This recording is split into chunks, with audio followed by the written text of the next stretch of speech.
চালিত সকলকে স্বাগত। মনের কথা এই সময় বিষয় ভারতীয়। এর আগে ভিডিওতে বলেছি, আবার বলছি, ভারতীয়রা ভারতের আদর্শ না মেনে আজ তারা ভোগবাদী মনোভাব নিয়ে অর্থলোলুপ হয়ে পড়েছে। তারা তাদের চরিত্রকে বিসর্জন দিয়ে অসৎ উপায়ে যেন তেনভাবে টাকা রোজগার করে চলেছে।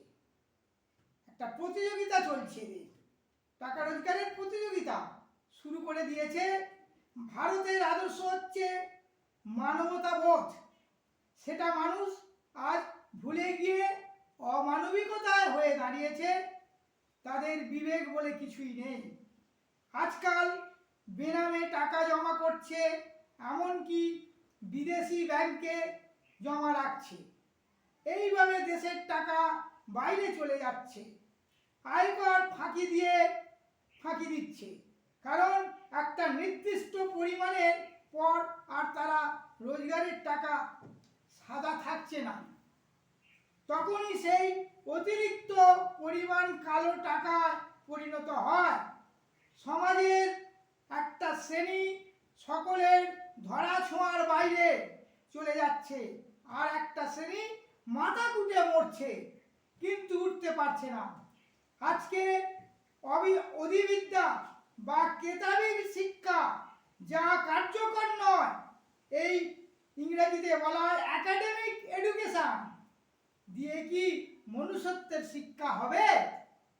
এই একাডেমিক শিক্ষা নিয়ে কিছুতেই নয়।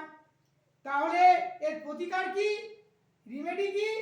এর উত্তর একটাই, ধর্মাচরণ করতে হবে। ভারতবর্ষের যে আদর্শ আধ্যাত্মিক ধর্ম, সনাতন হিন্দু ধর্ম, তাকে মেনে চলতে হবে।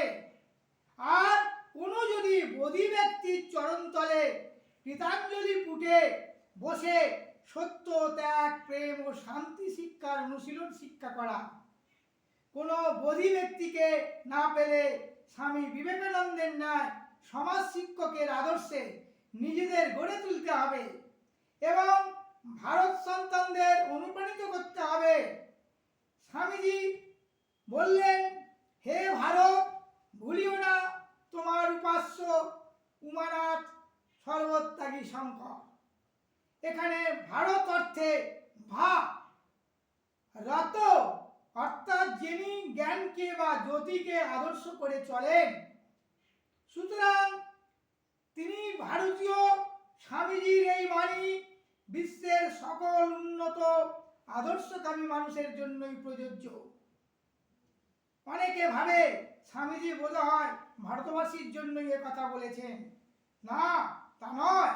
স্বামীজি একালের ঋষি, তিনি যা বলেছেন তা সবই তো উপনিষদের কথা।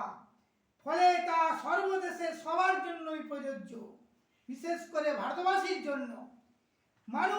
মানুষের জন্য ভাববে না।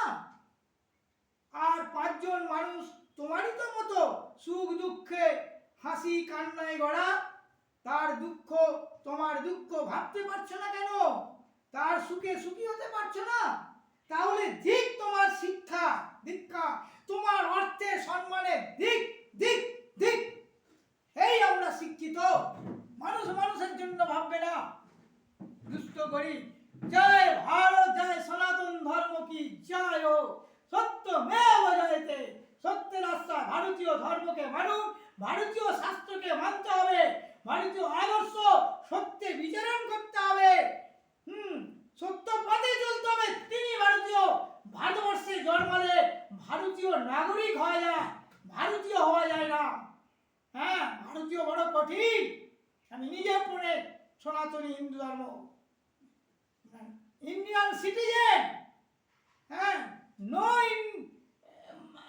ইন্ডিয়ান, ভারতীয় নয়, ইন্ডিয়ান সিটিজেন, ভারতীয় নাগরিক হতে পারে।